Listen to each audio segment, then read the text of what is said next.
TAX2601, we're looking at support material 2. Study unit 2 is looking at the administration, returns, and assessments. You'll see the word administration refers to the backgrounds. It's very similar to chapter 1 actually, study unit 1, whereby you're actually looking at the structure of the system, and here you're focusing specifically on administration, so the process that's going to have to basically carry through regarding your application of the actual system.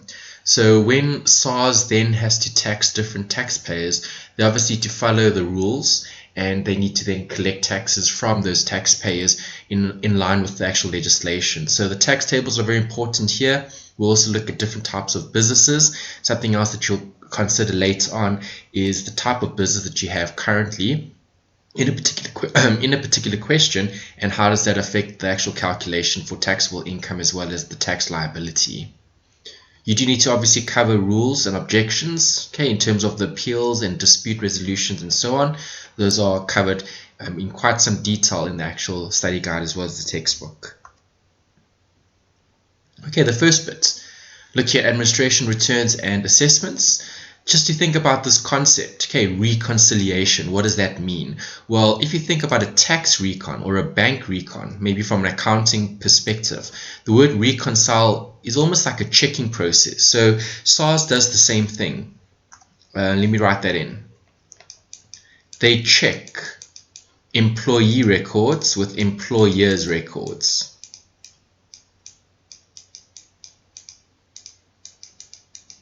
If we're looking at things from a taxpayer point of view as an individual, you're obviously going to have to reconcile your records with those of SARS, because your employer would have also submitted returns to the South African Revenue Service. So that's the form of checking that we're referring to here, as part of this whole reconciliation process. So it's basically looking at matching what they have, in terms of submission to SARS with what you have in terms of your submission to SARS. So tax return is just that. It's a process of reconciliation. It's basically checking that the system is being administered correctly and everything is accurate and honest and reliable.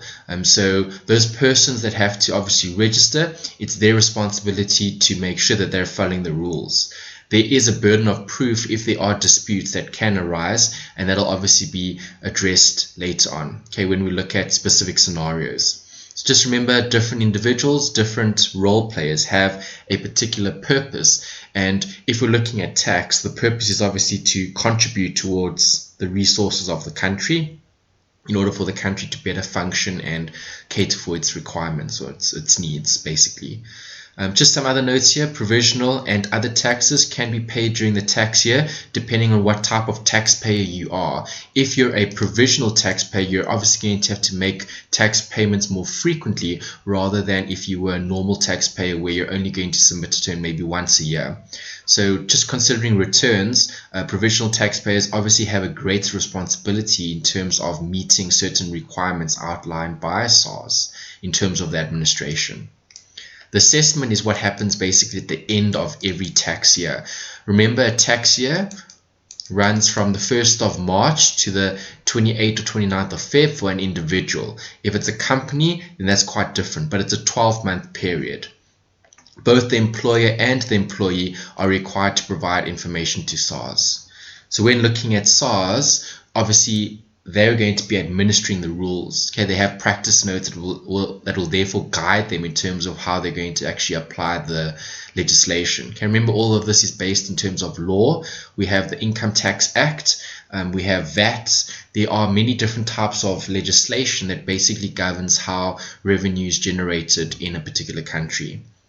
A few other things to consider here, questions that you should consider when looking at this particular section. When should a person, a natural or juristic person, register as a taxpayer? This is quite important because remember, SARS is going to want to collect taxes, and they want to collect taxes as soon as possible. So when are people required to register? Well, if you look at legislation, they basically give you a time frame, in terms of being or having to register. So it's generally 21 days from when you actually have an obligation to SARS in terms of meeting your tax affairs. So in other words, when are you liable for tax? soon as you become liable, you should then register as a taxpayer. You can either be an individual, right, which is natural, okay, a natural person, or you could be a juristic person, such as a company or a closed corporation. How do you know if a person is registered as a taxpayer? Well, again, that's part of this whole administration situation. Okay, remember the back office work basically. So all taxpayers have a unique reference number or registration number, and that's used to keep track of that individual or that particular taxpayer. Right. So if you think of things from a VAT perspective, if you go buy something from a VAT vendor, okay, so all the stores that we purchase from, okay, those big retailers, even the smaller ones as well, as long as they've met the legislation in terms of having to register as VAT, you'll see a VAT registration number. Okay, so these registration numbers are basically there to act as a way to reference and keep track of these taxpayers to make sure that everybody is contributing their fair share. And the last question here, must employees register as taxpayers? They should, okay, because there are also benefits that you can actually make use of as a taxpayer if you're an employee. If you're making certain contributions that could be seen as being a deduction, then it's worthwhile to register as a taxpayer, because then you can claim those deductions. So, for example, contributions to your medical aid, contributions to a pension or a provident fund or a retirement annuity, whatever it is. There are certain benefits that you can maybe, let's say, make use of, okay, or claim as part of your tax return. So there is a reason why you'd want to register. You don't have to register as long as you fall in a particular bracket. So SARS does make provision for individuals that are employed by one employer only and they don't derive any other form of income. And obviously, if you meet those requirements, then you don't actually have to submit a return. But most people submit a return and most people choose to register because of this. They want to make use of those deductions because that obviously reduces your tax liability, so you'll end up paying less taxes. And do we have to submit a tax return? Definitely. If you are a registered taxpayer, you have to comply with the rule of law, and a tax return is a legal obligation that you need to obviously comply with. There's the note about the 21 days. Okay, I see I've written it in the slide. Then just a few other back office considerations with regard to submission of tax returns. We're living in the 21st century, so obviously SARS e-filing has been a new innovation that has been around for quite some time now actually, and most people choose to register via the website, and obviously you have the opportunity to submit your tax return via the e-filing platform, and that provides convenience. It's easy to do. It's obviously assisting people to comply with the rule of law, and it's making it convenient and not having to go into a branch and stand in long queues and so on. So just consider this as being part of the process. This would happen once a year, maybe more depending on what type of return you're submitting. If it's a VAT return for a large corporation, you're probably going to be doing this once a month. Okay, as a VAT vendor, you're going to have to comply with SARS, and then you'd probably have to use this particular system. Okay, because it's electronic, you'll have to use this a lot more often than if you were an individual submitting your return or reconciling your return for the year end as part of your obligation, okay, to pay taxes. Then just a note here, how does SARS know how much to tax employees and businesses? Well, that we've looked at previously. Here we spoke about those rules, we spoke about law, legislation, and that's what you're looking at here. When focusing on companies, employees, businesses, there's always going to be acts that we need to comply with. Okay, acts, obviously rules, laws. The country provides, or Parliament basically passes those rules. the law that the country needs to follow. So when looking at the process of the reconciliation, I've shown those different parties here. Right, we spoke about this last week, so just to re-emphasize the point, remember SARS is a third party. There is a direct relationship here between the employer and the employee, but both have an obligation to submit returns to SARS in terms of their compliance. So the employer needs to obviously account for the pay as you earn that they're keeping on behalf of the employee's income, and they're obviously having to pay that over to SARS. And then the employee obviously has their own tax affairs as an individual to have to comply with in terms of other rules and laws. And there might be deductions as well. There might be other income. There might be a capital gain. Whatever it is, employees have a relationship with the employer, but both have an obligation to SARS in terms of making contributions, paying taxes. So that's something to consider here. The employee needs to then file a tax return to make sure that SARS basically assesses, okay, there's that word assessment, okay, and the word assess, they assess how much income you've got, how much deductions you have, and then ultimately they determine your taxable liability or refund. Right, so I've just put a note here. IRP5 for individual, right? That would be important for submitting, okay, your documentation, your information to SARS when you do your tax return. And then businesses, okay, obviously have financial statements that would be seen as internal, where the business would have to report on their income and expenses and to show their profit, and then to determine the tax and so on. So there are different scenarios that you could look at here. If we're looking at rules and laws, obviously we need to apply the legislation and we need to make sure that we're complying. So it's always important to have proof. The IRP5, the financial statements, all of that acts as a proof that certain things have taken place during the financial year, so that you can then meet your obligation and pay the correct amount over to SARS. There's a note here, after the income tax after the income tax return is submitted, okay, you've got those forms, right? So the one is for individual, the one is for a business. SARS will then provide an assessment. Okay, that assessment for an individual would obviously be your proof. Okay, have you complied in terms of the rule of law? There can be certain disputes. Okay, if maybe you are required to explain why you are claiming certain deductions for a particular reason. That could be something that a business might have to motivate and provide evidence for, depending on what they're actually claiming as a deduction. I've given an example here. Okay, so a South African resident, Mr. X, is employed with ABC Limited.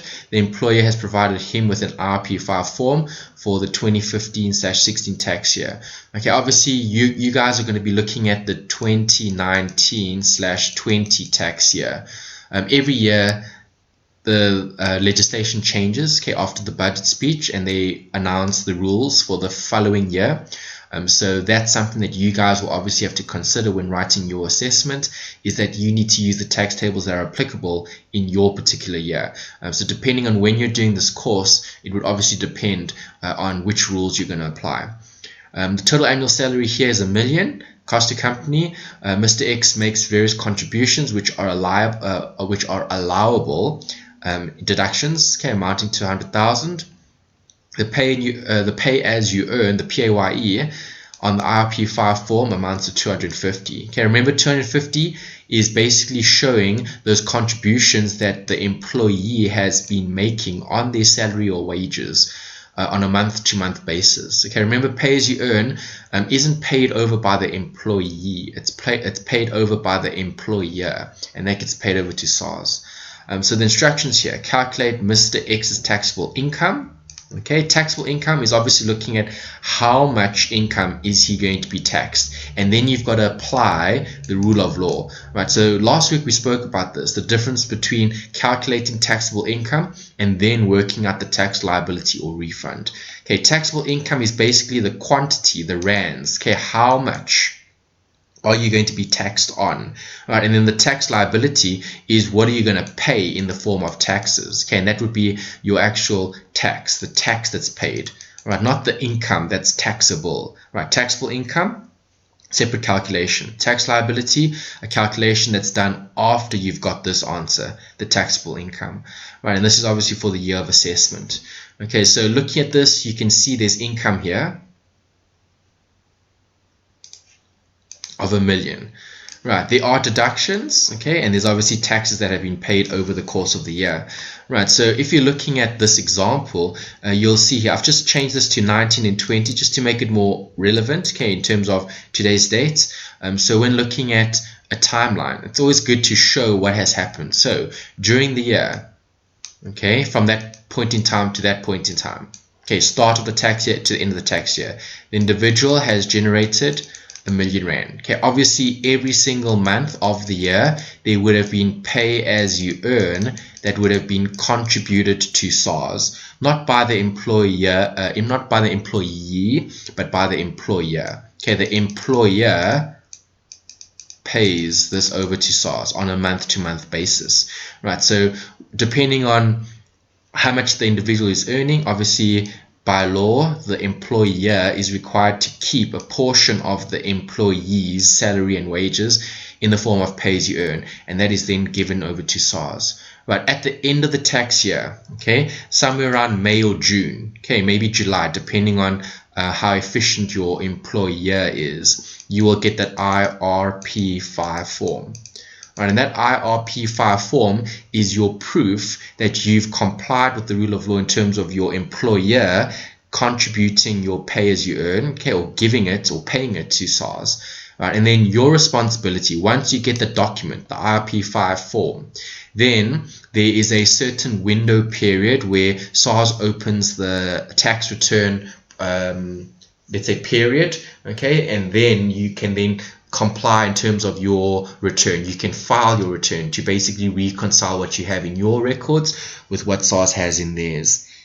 Right, and that's normally towards the end of the year, right? But it only happens retrospectively. Obviously, you have to finish the tax year first. You need to get all your documentation, and then you basically submit the return. And it has to be submitted before the deadline, right? Which is normally, well, again, depending on how you're submitting. Are you going into a branch to submit, or are you filing it online? It does depend on how you're actually going to submit your return, and that'll obviously determine the deadline.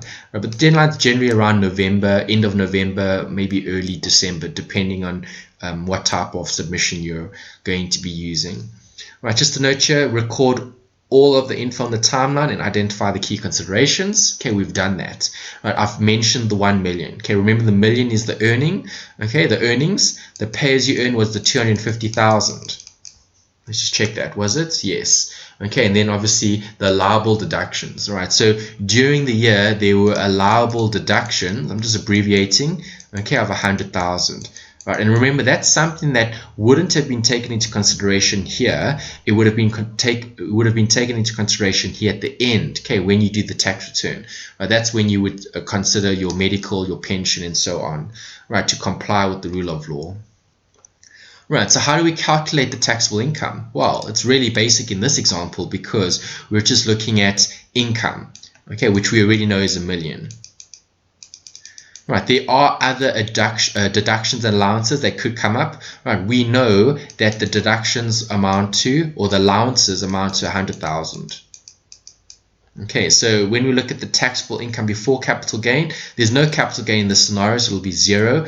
So it would be $1 million minus 100,000, which is 900,000, and then the taxable income is obviously 900,000.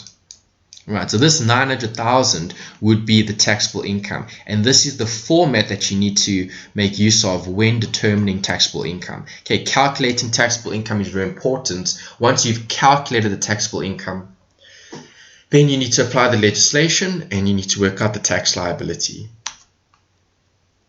Okay, so calculating the tax liability. We've got the taxable income, 900,000.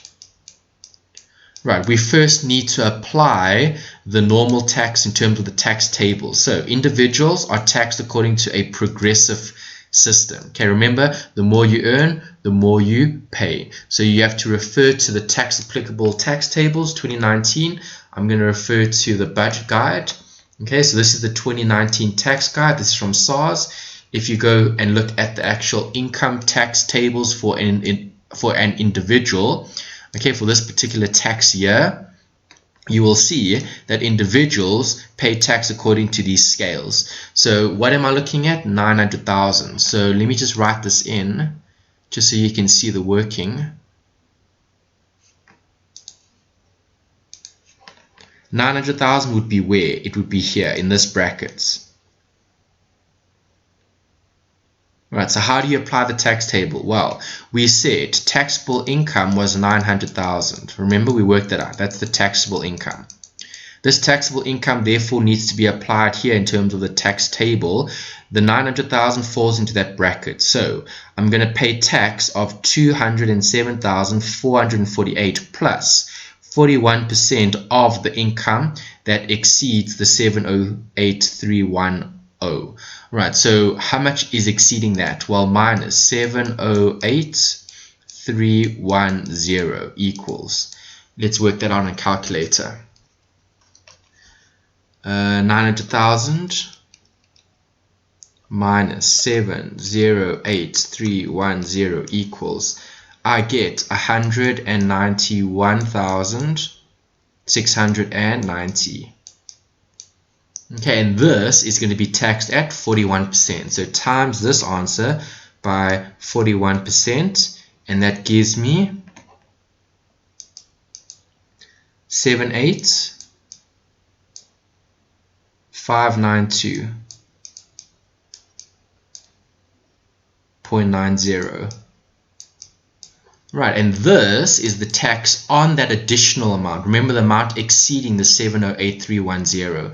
Right, and that needs to be added to this figure, okay, the 207, to work out the total. So plus 207,448 equals. Right, so the answer, let's go back to our notes. The answer here, using the tax table, okay, to calculate the normal tax. The normal tax is going to be the total that we just worked out now, the 286.0, well, not point, sorry, it's 286,000 and 40 rand and 90 cents, comma 90. Okay, let's make it a 0.90. Right, and then you've got to less any prepaid taxes. So if you're a provisional taxpayer, then you would have most likely have made a provisional tax payment during the year, right? If you did, then you'd obviously subtract that. Prepaid taxes would also be pay as you earn here, because we saw that in the question. So go back. How much was the pay as you earn? 250,000.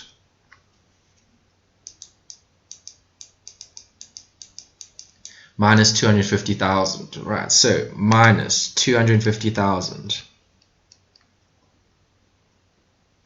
equals, right, so tax owing to SARS, okay, would be 30040.90. That's what would be owing to SARS. Alright, I'm not looking at rebates, okay, but obviously if you're an individual, the rebate would obviously apply, and then we would obviously look at that. Okay, so I'm just going to leave it as is, because this question said calculating the tax liability. Right, for an individual, you would apply these rebates, okay, depending on your age. Primary rebate, secondary rebate, tertiary rebate, depending on your age. Right, so I don't know, I don't think I gave that in the question. Let's just see. Was there an age or no? See, we don't know the age of Mr. X. Alright, so obviously Mr. X could be,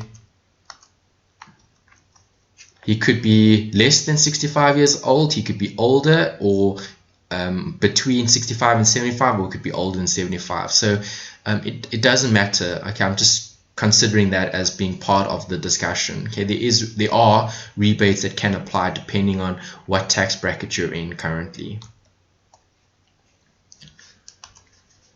Okay, so how much progressive tax must Mr. A pay? We worked it out. Let's just write that figure down, 36040.90.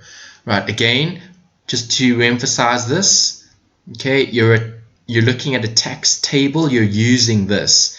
Right, so it's the 207,448 plus 41% of any additional income.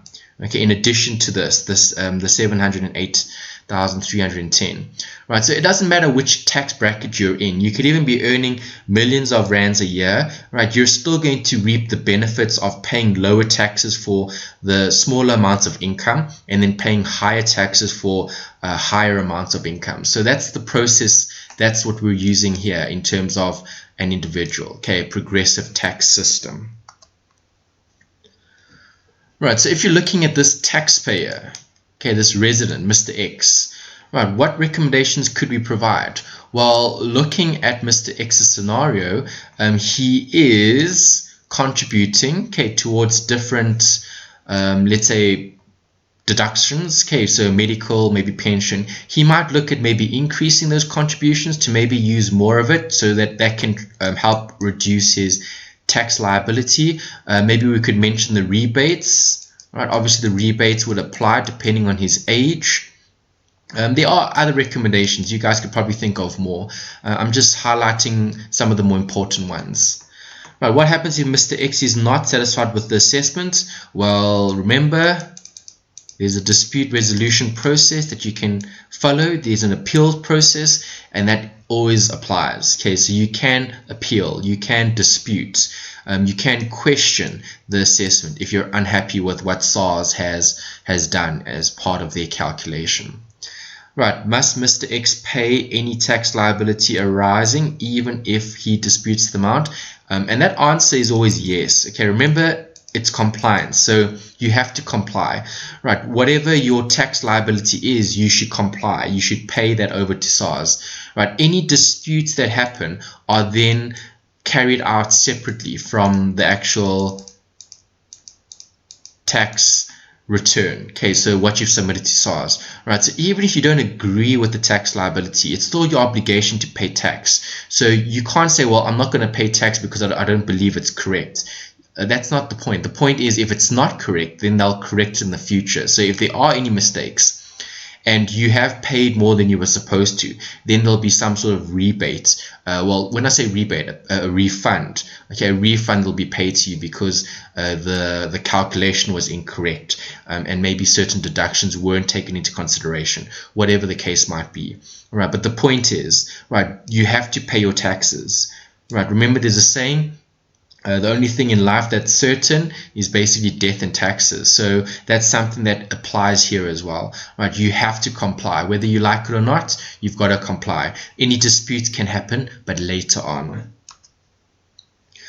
Okay, so how do we address those disputes? Well, when looking at complying with the different provisions of the Tax Act, well, you get different taxes. So I'm just referring to the Income Tax Act here because we're looking at individuals. You have to pay your taxes and you have to keep proper accounting records. Right? If you do fail to comply, there are certain penalties that can be imposed on that individual for not complying with the rule of law. Remember the burden of proof. We spoke about it last week, so a little bit of revision. Burden of proof means the person that's basically having to make representation is required to provide the evidence or the proof that something has actually happened. Right, so if you're wanting to claim for a deduction which SARS hasn't allowed you, you have to prove, well, this is the deduction and this is what it was for, and you have to prove that this is something that you can actually deduct. Right, so depending on who makes the representation, the burden of proof could either be on you as the taxpayer or SARS. Right, if SARS disputes something on your tax return and maybe they believe that you should be paying more perhaps because you've understated your income or you've overstated your deductions, well then they would have to make some sort of representation to show that that isn't a correct return. It's not a correct assessment. So it all depends. Remember, these things get taken to court. And obviously the courts then make a judgment on the matters pertaining to the court the court case. So the burden of proof always lies with the individual making the representation. You have to provide your evidence, obviously. And then just a few other notes regarding the process. If disputes arise, okay, we looked at this last week, so it's here again because Study Unit 1 and 2 both relate to the same thing. In Study Unit 2, they're focusing more on the actual workings, okay, regarding the taxable income calculation and the taxpayer, and how to calculate the income tax for that particular year. So just to recap, what happens? Well, if a dispute arises, the first thing that you obviously want to do is try engage with the body, okay, SARS, the institution, right? So if you have a problem with SARS, you should address that with SARS. That dispute should be raised with SARS, right? If you don't accept or if you dispute the assessment, well, then you can lodge an objection. Okay, an objection obviously states that you're not happy with what they've assessed. Okay, if your objection is dismissed, then you obviously need to appeal, should you wish to take matters further, right? If you appeal and that's unsuccessful, well, then you would have to then look at other dispute resolution processes. So you'd have to maybe approach a lawyer or attorney, and you might consider taking things to the tax ombudsman, maybe the tax board. You might even take it further depending on whether you did or did not get any remedy for your particular case. So obviously, if you are disputing something and you aren't getting a remedy and you choose to take it up further, well, it can go as far as the Constitutional Court. That's the highest court in the land, right? And that deals with matters relating to law and fairness, right? So most cases don't even get there, but some do. Most cases are obviously looked at in the earlier stages, and obviously rules and laws have to be applied correctly. So unless you're debating the actual rules and laws, you're not really going to end up in the constitutional courts. And then the textbook gives you another great summary here, talking about the process. Okay, and we're looking specifically here at taxpayers. Obviously, we're looking at the procedure, okay, the process that they need to follow.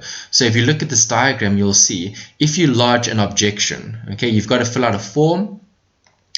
If you've been rectified, so in other words, your objection has been addressed and you've got remedy for this for the problem, then you would just accept the new assessment. All right, so remember, you're disputing your tax assessment. Okay, maybe your assessment came out with the liability and you're uncertain as to why, or you're not happy with the amounts. Well, then you can obviously object, and then if it gets rectified and you accept the new assessment, well, then the payment will then be revised. Okay, so you'll either receive a refund or you'll pay more depending on the situation. Okay, what happened in terms of your particular scenario. All right, if you don't reach any conclusion, okay, if you don't get the desired outcome that you were looking for, well, then you can appeal. That appeal obviously needs to be completed in terms of a form, and if that doesn't happen, well, then you can go to court and you can look at these alternative dispute resolution in terms of process, right? And can go further than that. Obviously, if you've taken the matter to court, it is getting quite serious, and then if the tax court doesn't provide you with the necessary how can I say, remedy or judgment, and sometimes courts also don't have the legal capacity to address those matters, and sometimes they have to be taken up with higher courts in the land depending on how big the dispute is. Okay, because remember, certain cases, certain court cases have a certain monetary amount attached to them. So obviously, the smaller the court, the smaller the matter, and then the smaller the amounts in terms of the dispute. But if the dispute is for millions and millions and millions of rands, then obviously you need to take those matters up with a higher court in the land. Okay, and that's chapter 2, study unit 2.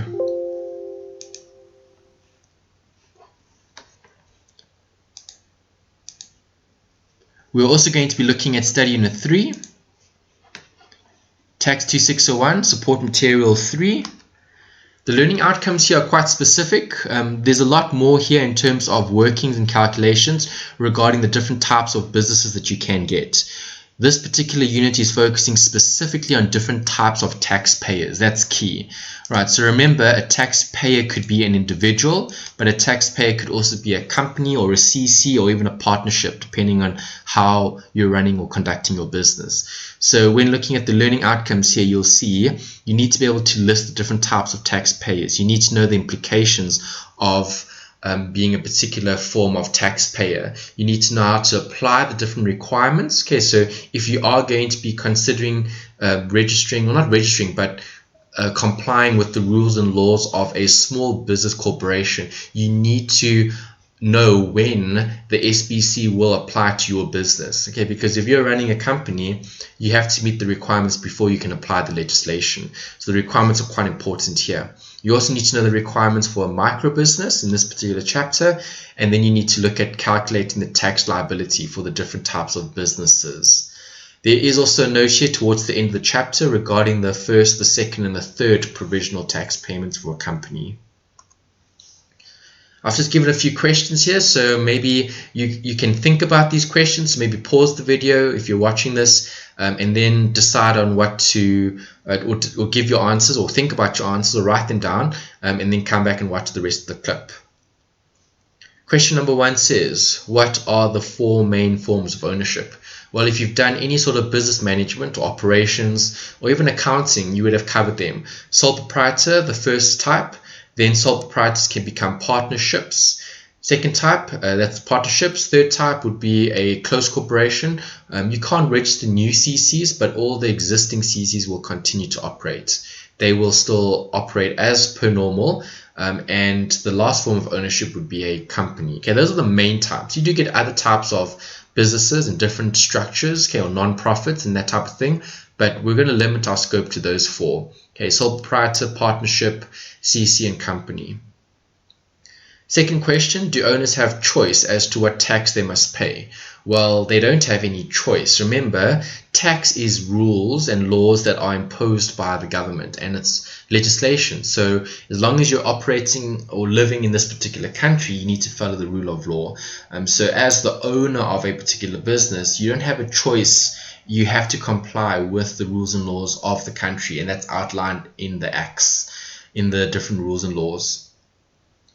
Number 3, which is the best form of ownership? Well, again, that's subjective.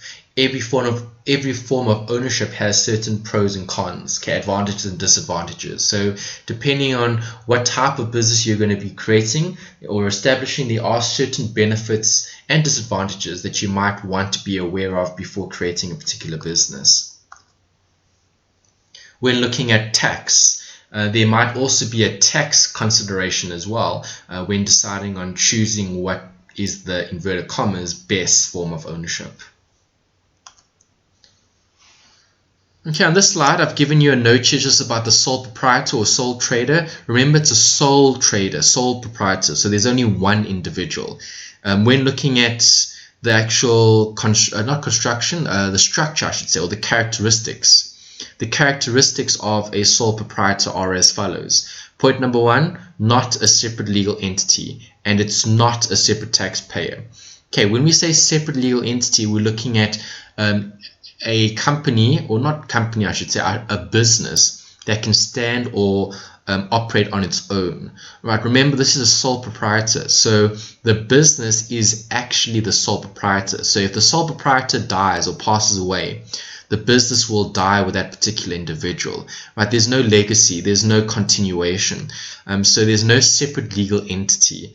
Right? The person is the business, and there is also no distinction that's made in terms of the individual being separate from the business in any way. Right? So how does that affect taxes? Well, remember, when looking at a taxpayer, your obligation is to pay your taxes. So if you're the owner of a business, you are going to have to contribute, okay, towards the country, and you're going to have to pay your fair share of taxes. The normal income tax and tax liability calculation is done for the individual, okay, that individual, and they're paying taxes to SARS. Right, remember, businesses can have 2 separate accounts, so you could have a business account and a private account, but the point is this all belongs to the individual. So that individual needs to account for income from personal sources as well as from business sources. It makes no difference where they get the income. Okay, that individual is treated as the business, as the business and as the individual. Okay, it's literally one and the same. Right? There's no distinction. Right, so what tax tables do I apply? Well, for a sole proprietor, you've seen these tax tables earlier. Okay, when we looked at study unit 2, we focused on an example there, looking at the taxable income calculation. Right, remember here we're looking at the tax table, so this would be actually working out your tax liability. Right, just remember the difference between the different systems. You get a proportional tax system, you get a progressive tax system, and you get a regressive tax system. This is a progressive tax system because the more you earn, the more you pay, and that's how the system runs.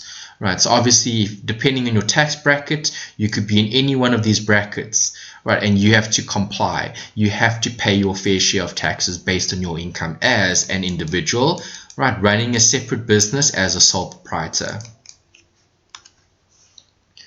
Does the partnership differ? Well, if you think about a partnership, you've got A and you've got B, right, and those two partners are running a business. They're not separate, okay? Each partner is a portion or a component of the actual partnership. So there's no separate legal entity. If one partner decides to retire or leave or they die, that partnership will dissolve and that partnership will no longer exist. So if I'm looking at a taxpayer, when looking at SARS, from a SARS perspective, A and B are individuals. Okay, yes, they might be in a partnership, okay, but when they go their separate ways, okay, they are separate. Right, so A has to file their own taxes, B has to file their own taxes. But if A and B are working together, if they make a profit together, okay, that R1,000,000 profit needs to be split between the two taxpayers. So A would have to pay 500,000 Rand worth of taxes on the they'd have to pay taxes, I should say, on the 500,000. And same with B. B would have to pay taxes on the 500,000. Right, but in their personal capacity. Right, personal capacity meaning, well, if A is a high net worth individual and they're earning more than, let's say, 2 million a year, then obviously their marginal income tax would be 41%. Right, whereas maybe B is in one of the lower tax brackets, let's say they're in the lowest, right, so 18%. And then obviously they'd have to pay tax based on the 18%, but taking this 500,000 into consideration. So that 500,000 is probably going to push them into one of the higher tax brackets, maybe the 25%, maybe the 35%, whichever tax bracket here. Okay, 26%, 31, 36, 39, 41, 45 actually. Okay, 45 is actually the highest tax bracket. Okay, 45%. 26%. Okay, remember the tax brackets change, so I'm just using the most recent information that you guys will be assessed on. Okay, just other notes here. They're partners of the business, so we spoke about it. A and B both have to calculate their separate tax return. Each partner has an obligation to SARS. Any profit or loss must be declared and shared between the partners. A and B are each going to have to pay their own fair share. What tax tables apply for partners? Well, partners are seen as individuals. Okay, each partner has their own legal obligation in terms of SARS and complying with the rule of law. So each partner, depending on where they are on the tax brackets, would have to pay their own taxes. Okay, in line with the rule of law. All right, so that example that we had earlier, 500, 500. Okay, depending on what else they earn, they're all going to be either in this tax bracket or higher. Okay, because it's 500,000. So it's either going to be there or here or here or here, depending on A and B. Right, so A might be here. Okay, B might be there, or the other way around. It doesn't matter. The point is, they're individuals. They have to comply with SARS. They have to pay their own taxes individually. Next type of taxpayer is a CC, a closed corporation, right? And you'll see with CCs and companies, they're actually very similar. The only thing that you need to consider here is, are they a SBC? In other words, do they meet the requirements, or can they pay turnover tax as a micro business? So when looking at a closed corporation, it's more likely that all the private companies will be a micro business or a SBC, but public companies are obviously much bigger, so they're probably falling outside of the scope. But remember, the legislation is very specific, so the legislation will only apply if the requirements are met. Right, so with the CC, here we have separate legal entities. So in other words, those businesses will exist forever and ever. There's continuation. The business will operate on its own. The business itself is a separate taxpayer. And the closed corporation will therefore be taxed separately. Members are separate from the business, so they're seen as being more like employees, okay, rather than owners from this perspective in terms of the accounting for that particular member in the organization. The members are separate from the business, and therefore they also have to submit their own personal income tax. So not only does the company, okay, the CC, have to pay tax. All right, if the CC is paying a salary or a wage to A and B, which are members, then obviously A and B also have to pay tax as an individual. All right, so you've got the company or the business, okay, the CC. The CC is treated the same as a company because legislation has changed. Okay, when the Companies Act was updated, the amendment had included the CCs as part of the companies. So it's basically the same. CCs and companies are treated the same in terms of the eyes of the law. Okay, so just to note that the CC itself would have to pay tax, and the individuals, okay, the members would have to pay their own taxes. So how do we apply the taxes here? Well, depending on the structure. Okay, remember closed corporations are the same as companies, so we actually use these tables. Right, closed corporations will start paying tax, 28% of taxable income. Okay, and that's from the first rand. Right, so there's no sliding scale. This would be a proportional basis of tax. Okay, 28% is proportional. Right, progressive would be here. The SBC, the small business corporation, or the micro business, right? Those are progressive because the more you earn, the more you would pay, right? And depending on your requirements, okay, depending on whether you are required to pay tax according to the 28% or according to these other types of businesses, you need to be able to meet the requirements. So those requirements are key, right? If you don't meet the requirements of an SBC, you cannot get these benefits. You cannot pay 0% tax on the first 79,000. You cannot pay 0% on the first 335,000. Right? It's a micro business or it's an SBC. You have to meet the requirements. Few other things to consider when looking at companies. Okay, I've just put a note here. Companies are separate, so they're identical to CCs in terms of their structure.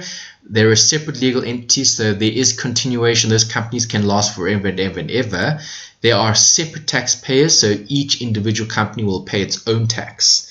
The company is obviously taxed separately, and the shareholders are also taxed separately. So I've just put a note here about dividends tax. Okay, shareholders obviously earn dividends, and those dividends are taxable in the eyes of the law. So dividends tax is a final tax at a rate of 20% on the dividends paid by a resident company and by non-resident companies in respect of their shares listed in the JSE. Right, so that's a tax that's levied on those particular items, okay, dividends specifically, that will then need to apply, okay, to a particular company. Okay, so it's called the withholding tax. Okay, this might be beyond the scope, but I'm just mentioning it. Withholding means the company keeps it and the company pays it over to SARS. Okay, the shareholder themselves doesn't have to pay over the dividend tax. Okay, companies generally are taxed at a flat rate, okay, but remember there are certain scenarios where it isn't taxed at a flat rate, and the only two would be an SBC and a micro business. Right, the company tax here could be different, okay, to an individual depending on their financial year. So the financial year has to be a period of 12 months and it could be any 12 months. It doesn't have to be from 1st March to Feb. And the shareholders have to pay dividends tax. That's also important. Okay, we just mentioned it. Okay, so those are the tax tables. We've seen it already. Companies need to pay taxes according to the rule of law, depending on what category they are in terms of a taxpayer. If they're just a normal company and they're not special in terms of being an SBC or a micro business, well then you wouldn't apply these other tax tables. You would just apply a 20% flat rate. Okay, I've just put a note here, reference, just have a look at the UNISA study guide. We actually spoke a lot about the budget last week, so I'm not going to touch on this too much. You can refer back to what we looked at previously, where we spoke about the budget, which took place in February, and how that budget obviously affects the administration, okay, of tax rules and laws in the country.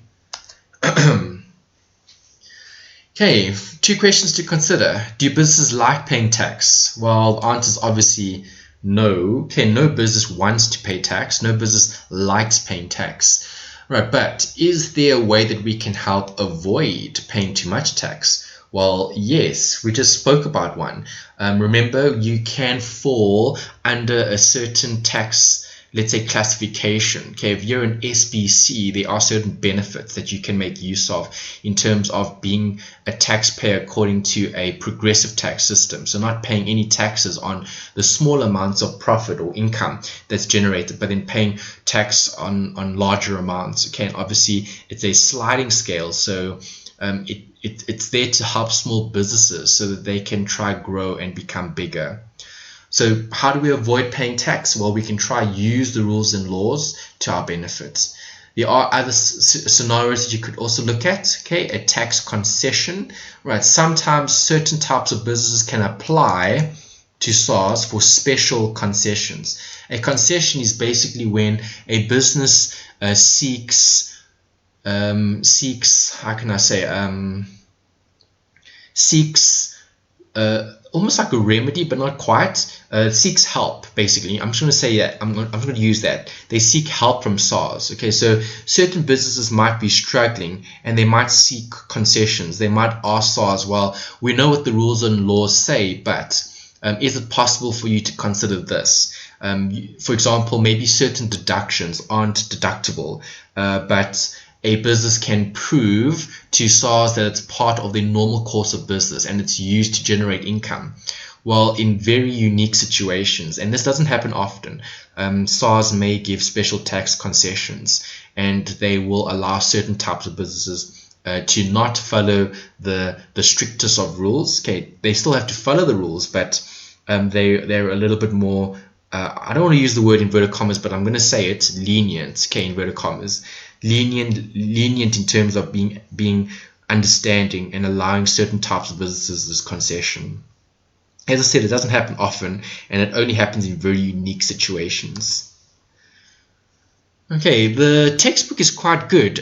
You'll see in one of the example exercises, activities, they basically summarize SBCs and micro businesses. So I think I have included in the notes. We'll see it later.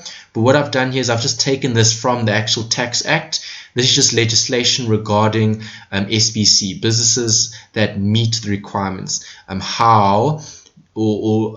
should say what requirements do they need? Okay, how do they need to apply in terms of the what needs to apply in terms of their classification? Okay, when will they then be deemed or viewed as a SBC, small business corporation? Right, so this is just legislation. We'll look at the summary actually. Let me just see if it's here.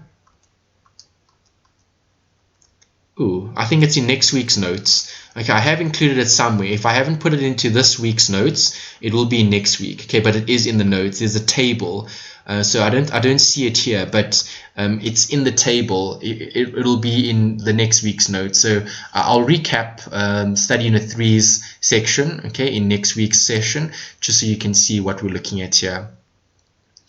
Okay, just a note here about SBCs. Okay, what is the advantage we spoke about earlier? There's a progressive tax table. Progressive meaning it's a sliding scale. So if you earn 78,000, okay, it's less than the 79, so 0 tax would be payable in terms of income. Okay, 0% of taxable income. So the taxable income, 78,000.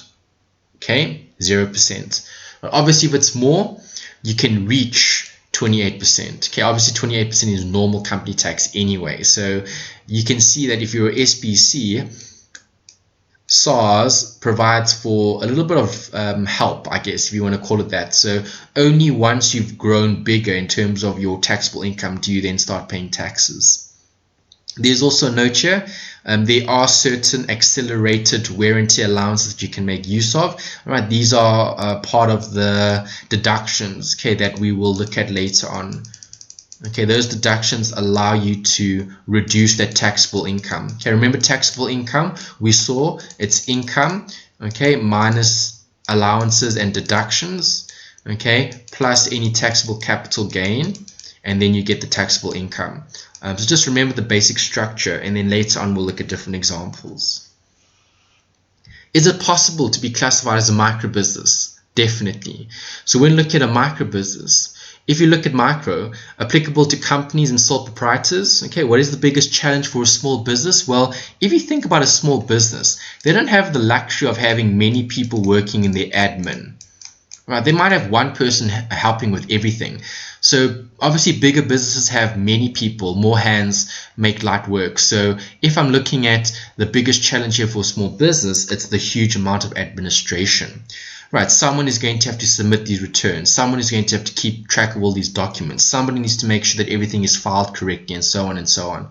So when focusing on a small businesses generally don't have the resources to ensure that that all of this is perfect in terms of spending time on this particular let's say department. Okay, they have to have their records in place, but should they wish to reduce the admin, okay, then the micro business is applicable. Why? Because then the only thing they need to keep track on or of is the turnover, basically your sales.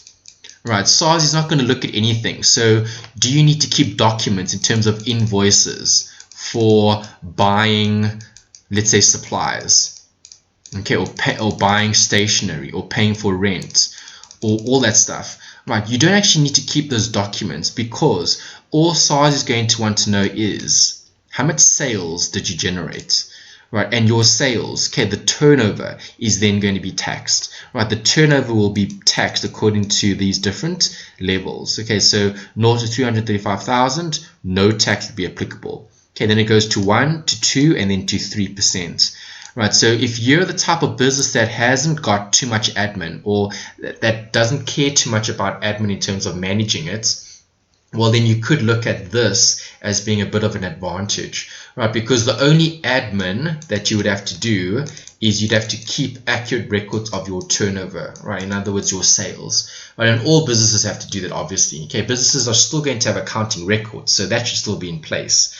But this is just to help lessen the burden on businesses that are operating, especially when they're smaller, from them having to employ, let's say, an admin to do this function. They could literally just pay taxes on their sales, okay, their turnover. So again, it's up to you. You can decide if you meet the requirements of a micro business, or if you meet the requirements of an SBC. You may want to take advantage of these two options. Okay, and the final thing that we need to consider is just looking at these interim payments. Okay, SARS wants to collect sooner than later. So we talk about provisional tax payments.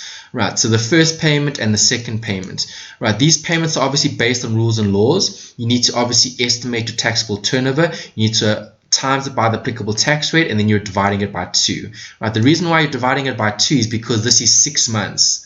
Okay, into the tax year. So if we're starting there 6 months down the line, we're basically predicting what our total taxable income is going to be for the year, and then we're going to make a provisional tax payment here to comply with the rule of law.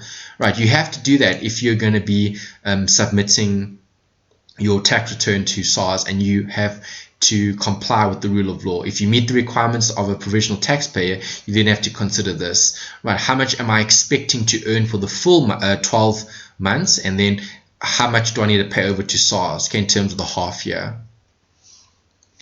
Then later on, at the end of the year, okay, the full 12 months, then you're looking at the whole year, right? And then that'll definitely be, in terms of what you have to pay, right, the estimated taxable turnover times the applicable rate to get the tax payable, and then you would subtract. Okay, the reason why you're subtracting the first provisional payment is because you've already paid it.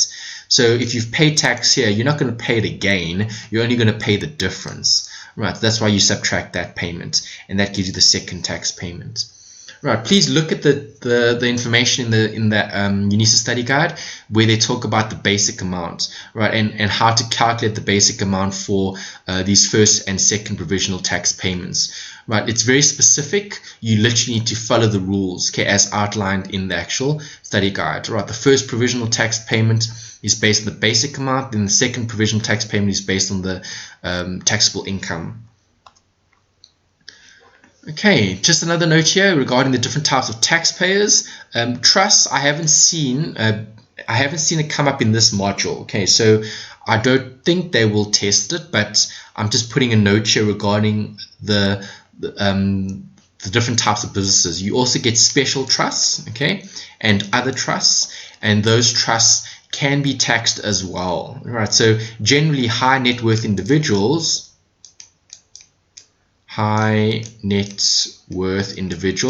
look at making use of these trusts. Okay, and trusts can be formed inter vivos or testamentary, so during the life of the individual or after they die, either or. Okay, but these trusts have a very specific mandate, okay, or trust deed, okay, in other words, rules that they need to comply with. Right, there are trustees that basically help manage this trust. It's considered separate, so if it's considered separate, it has to pay taxes. Alright, so how do trusts pay taxes? Well, in line with individuals. Right, and that kind of makes sense because individuals are generally the ones that create these trusts. Right, so if you're a high net worth individual and you've got billions of rands, let's say, what could you do? Well, you could create a trust, and that trust could be used to do something specific. Okay, maybe to look after your children's well-being, or to look after the family, or to do something for society, whatever it is.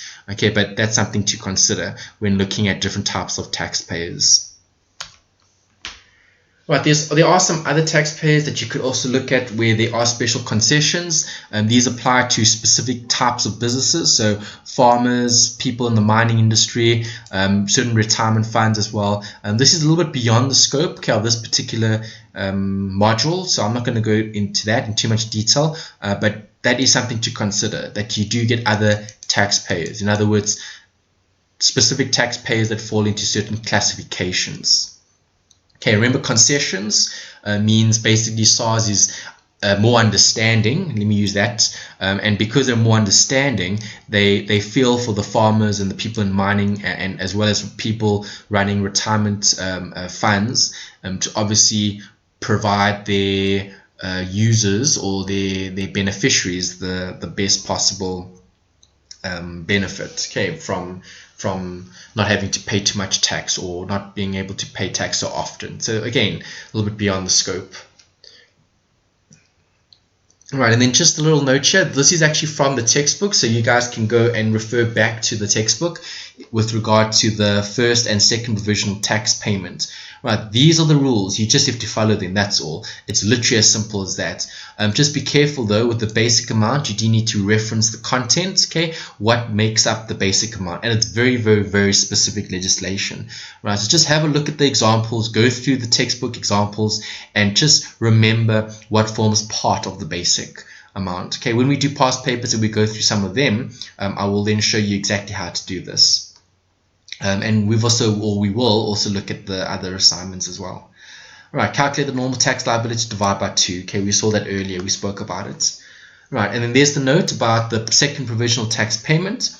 When looking at the second provisional tax payment, you just need to remember that there are two groups or categories: taxable income that's less than $1 million and taxable income that's more than $1 million. If it's less than $1 million, then you're starting with the lower of the basic and the estimated taxable income. Right, if you're looking at greater than $1 million, well then you don't have a choice, you have to look at the estimated taxable income. They don't look at the basic amount. Right, so just take note of the question, have a look at those two considerations. Okay, when you're dealing with first and second provisional tax payments, right, am I earning more or less than $1 million? That's something to consider.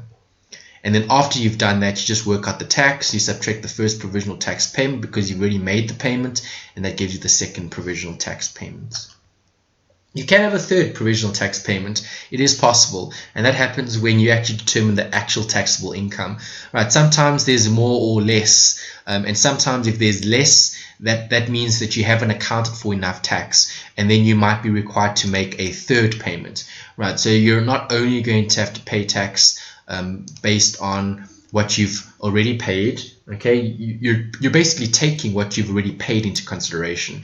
You're checking what you've paid there, you're checking what you've paid there, and then you're comparing it to the normal tax, right? Then if the normal tax is greater than the first and the second provisional tax payment, well, then this third provisional tax payment will apply, right? But remember, penalties and penalties and interest can be applicable if there are any outstanding payments, and if those amounts are understated. Okay, if you've understated your income tax by a very large gap, okay, in terms of what it should be and what it actually is. Okay, and that covers the content for study unit 2 and 3.